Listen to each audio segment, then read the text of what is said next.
Hi, Amit. Would you like to introduce yourself? Yes, of course. First of all, I want to apologize. I don't know what happened, but we're using my phone now, which is, I guess, smarter than my computer. So No the name worries. is the name is Amit. I am married to, believe it or not, Amit, and me and my wife have 4 kids, and their names are not Amit. Don't do that joke. And we are from Moshav Kidron. That's how I know Shelly. Dear Shelly is a friend and a neighbor. And her youngest is the same age of my Naomi, my second one. I am a tour guide. That's my main job for about 17 years now. And I'm also part-time job farmer. I make olives for oil and all the way until the final production, final, you know, oil, green gold, as we call it. And as you probably heard again and again, now I must say, after October 7, my life got completely changed. At first, I was in the army. I'm a lieutenant colonel in the Home Front Command, so I had many, many weeks of army service. But when they started releasing the Home Front Command as the Hamas abilities to shoot, I'm in the Ashkelon sector. So as the enemy ability to shoot was reduced, I could find time to go to a different front, which is the advocacy front. Until recently, I used to say that I'm doing Hasbara, but we're lately trying to change that term as it seems that it's too defensive in nature. And our enemies are, 2 levels above us and in front of us in this race. What I could bring to this great struggle of fighting, the hate against us and the lies and the poisoning of, the very well of information is my connections with the Christian world. Me and my partner, his name is Nir, he's also in America somewhere. I think he's in St. Louis right now. We are in the middle of a journey. We have Omer Wenkert, the former hostage, with us, and we are doing different events. The base is Jewish events because naturally, we are Jews and we have lots of Jewish friends, but we are trying to bring as many Christians as possible. When I say Christians, it could be, let's call it non-Jews because it could be anybody. Everybody is welcome to our events. If it is Muslim, Druze, atheists, whatever, everybody is welcome. We're trying to bring former hostages and different stories and do our own lectures in order to advocate for Israel. But our idea is to go to the most far away and remote little churches as possible.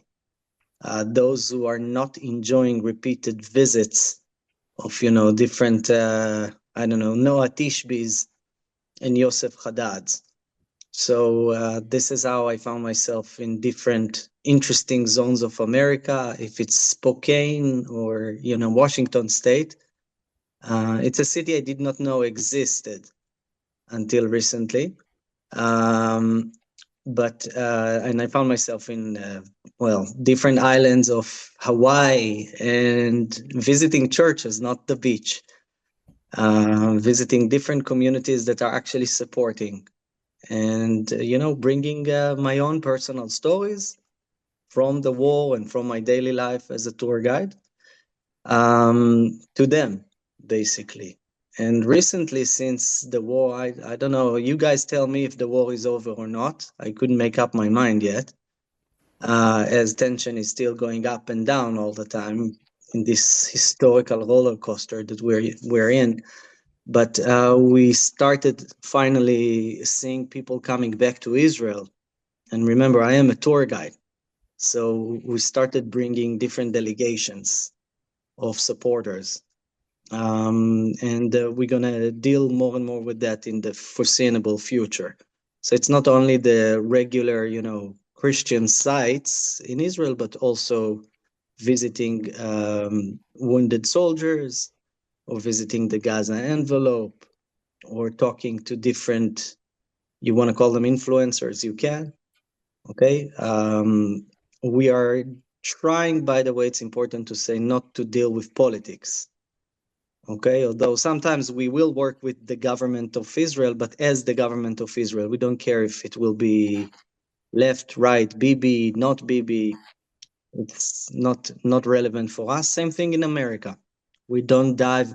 I mean, for heaven's sake, I have enough troubles in my life than to dive into the American rift, which is huge. Um, and that is basically what we do as tour guides and lecturers. We're also running different campaigns on social media. We do what we can. We work with different influencers. We have our own channels. If it's in X, if it's in Facebook, if it's in, I don't know, WhatsApp sometimes, It's and you name called, it, your Instagram, of channel course. is called? wewalktogether.il with no space. Yeah, We we walk walk together. as walking. And we also publish, by a coincidence, I have one of those here to show you. We're publishing different materials to advocate for Israel, like this booklet. I hope you guys can see it. So it's a very good friend of mine that makes those. Maybe you heard of him. Please write it down also, so you guys will have his channel. I want to help him as well. His name is Jay Machbold. Yeah, Okay, Jonathan Matchboard is part of the community for a long time, actually since the beginning of the war. And we excellent. shared this file. I had never seen it printed. I didn't know that you could get it printed. That's awesome. It's the first time it's printed, and Did Jonathan you is such guys, a man. did, Jonathan is a good personal friend of mine, and he's such a man. He said, Amit, listen, my budget is shekel and 60 agorot. So I told him mine too. What can I do to help you? And he said, just print it and I physically slapped about 100 of those booklets. And I'm going tomorrow, just an example, I'm going to have a big event with about 100 evangelical pastors. So we're trying to bring them. I hope I'll have enough booklets for all of them. And those are the tools that we're using. We're trying even to promote the tea called Am Israel Chai of my good friend Ella Keinan. Maybe you heard her name before. yeah, we work with her. So since Ella was blamed for stealing the chai when she wrote down Am Israel Chai, Shai, so she immediately used the opportunity and started selling tea. And we're helping her because Am Israel Chai, much of the money goes to Kfar Aza and other settlements that Yeah. were, so badly hit. Okay. And that's it. Amazing. I'm mainly working with Kfar Aza, by the way. I don't know why. Just fate Let's kept just, bringing me there yeah, all the that time. sounds amazing. All that is really placing you, like we understand, I think here people in the community, we kind of have the eight front, as we call it, mapped out. And allies is a big part of what we call I love Israel, like the hashtag I love Israel. Part of it is allies. And in allies, we do have different dialogues with the Iranian community, with the Hindu community, and of course with the Christian community and the Muslim, as Soraya mentioned before. Mhm.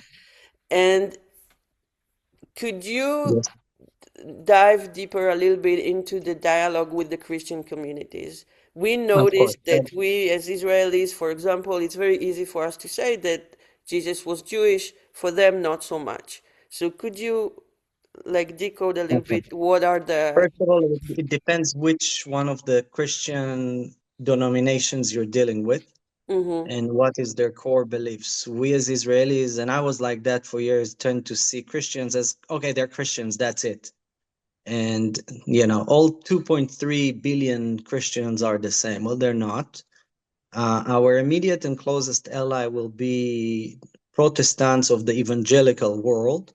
mm-hmm. And then you have different other streams. You have streams like the Catholic Church, where some of them have what is called, remember the term, replacement theology, which means that, the old alliance between the people of Israel and God is irrelevant and been replaced by a New Testament of the church. And the fact that Yeshua of Nazareth was a Jew, son of Miriam, a Jewish woman, is, it's an historical fact for them. They don't argue with that, but it's just happened to be like that. And those different communities have less automatic support for Israel. Okay, then again, if you compare them to the general, not religious population in the West, then they're more sort of supportive.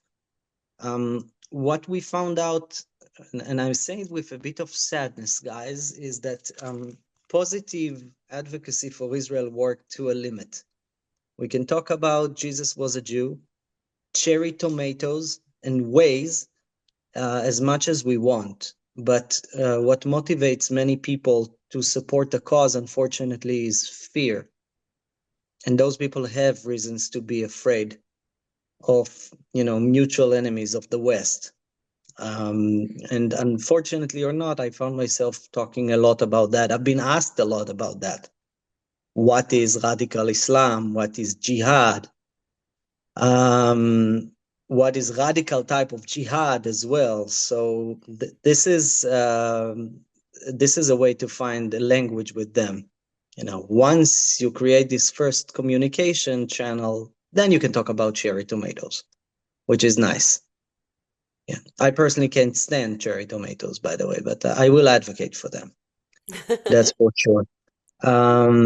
So it's a whole Torah by itself, how you get to people, what is motivating them.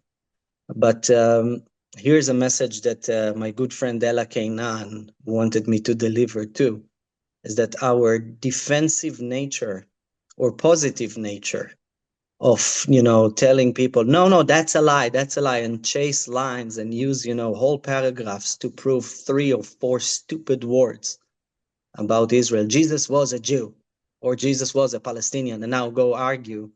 We need to move more to the offense.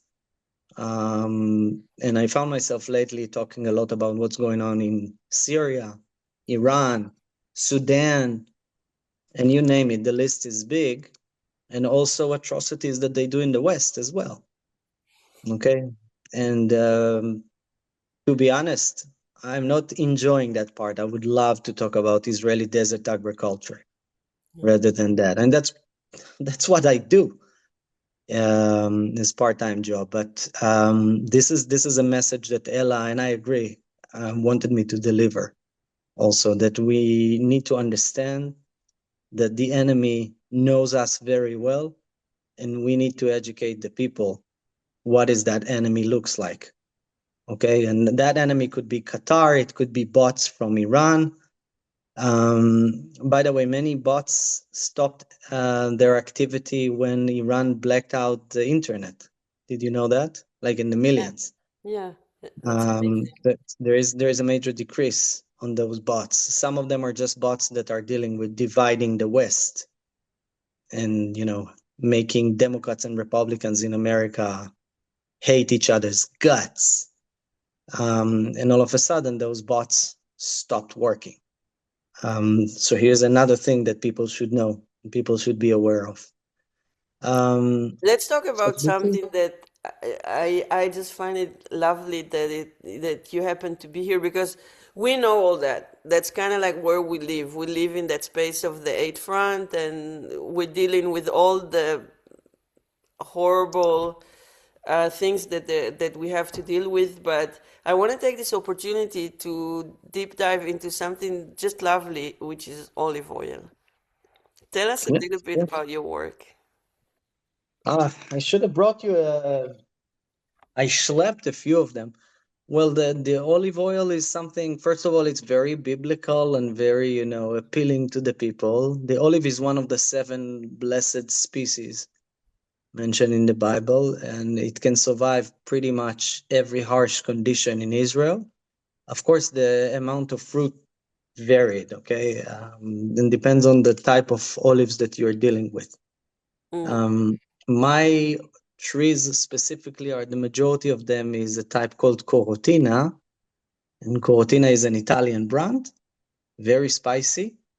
And the drivers, by the way, where's Shelly? Is she here? She's driving.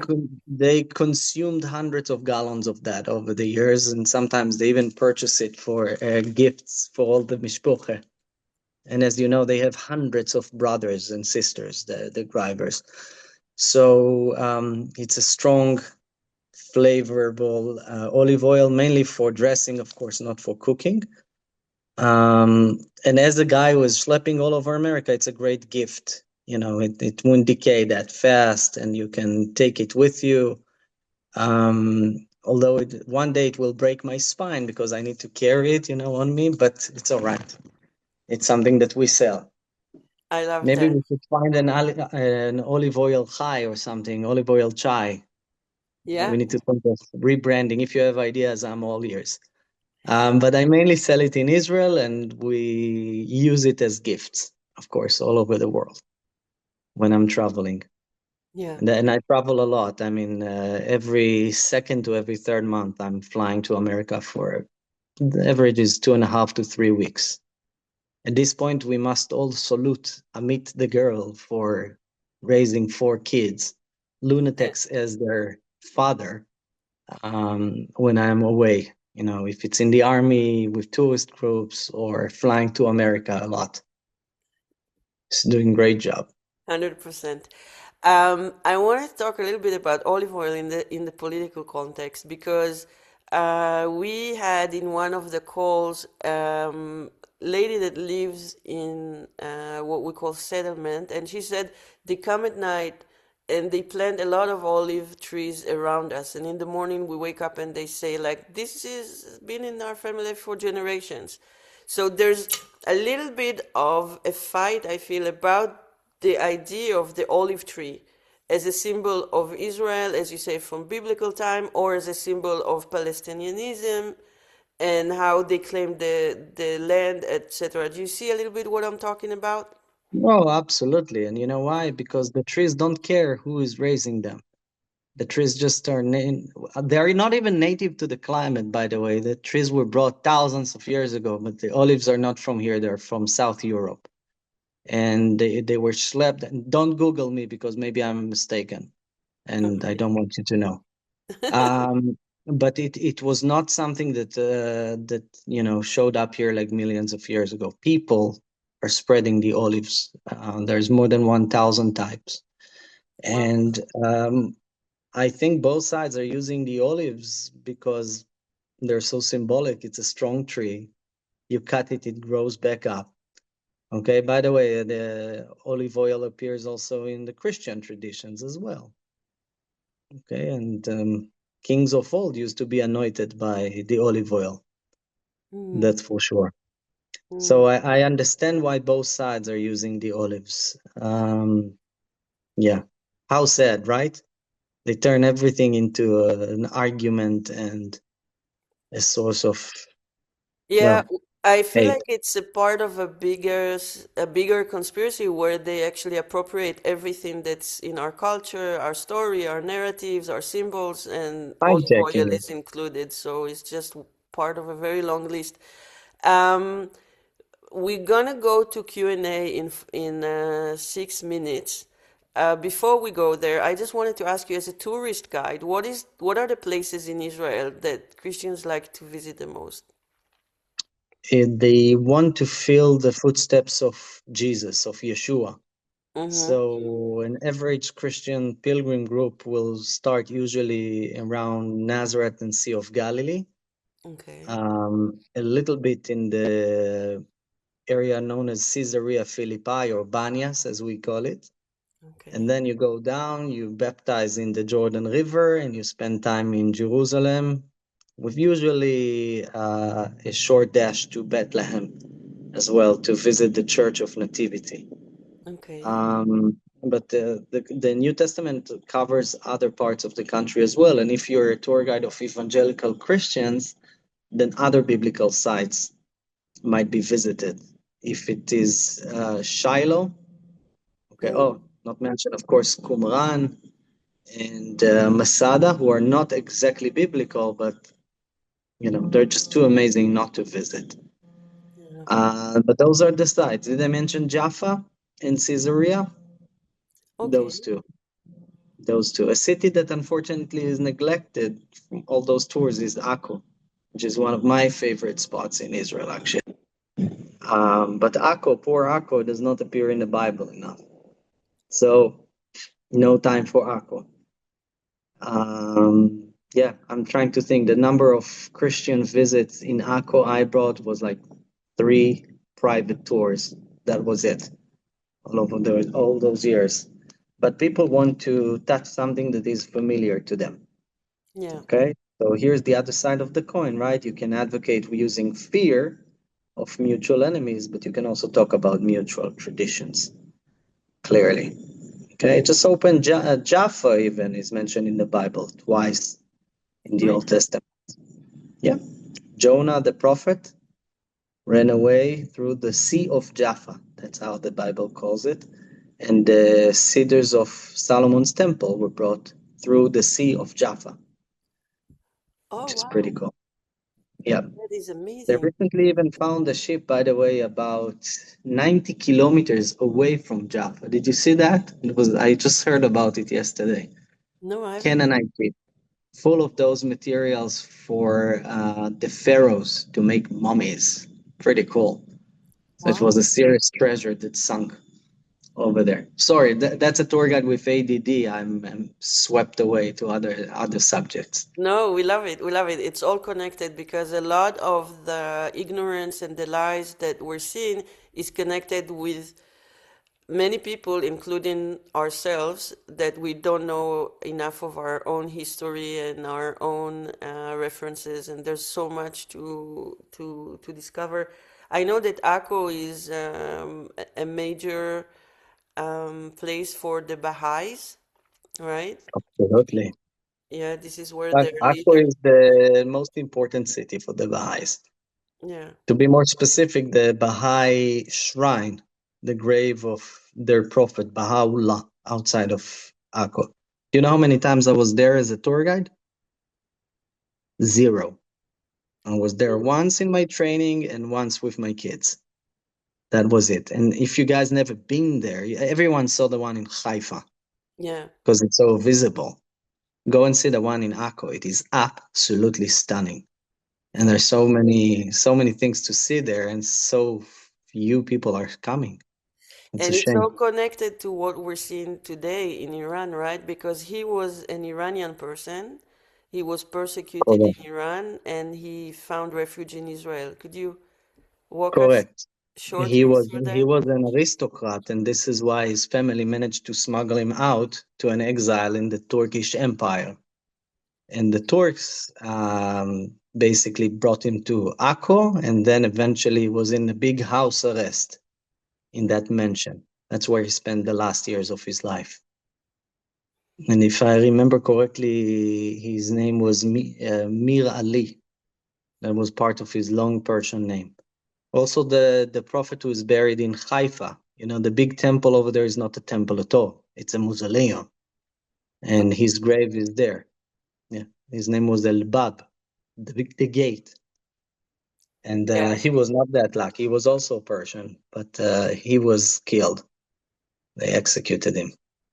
And they still persecute a lot of Baha'is in Iran, Yeah. probably as we speak as Yeah. well. Now they're persecuting their own people. Yeah, unfortunately. I found myself, by the way, uploading a few videos that I tried not to upload, horrific things, but the piles of bodies in Iran, that's something that we did share with the world. You all noticed that the mainstream media, I'm not saying they didn't touch it, of course they did, but not enough, Yeah. not any near the amount that they should have. And number one in the ignoring the facts, of course, the BBC. I know. Pretend to be surprised. That would be impossible. None of us are. We actually love the hashtag defund the BBC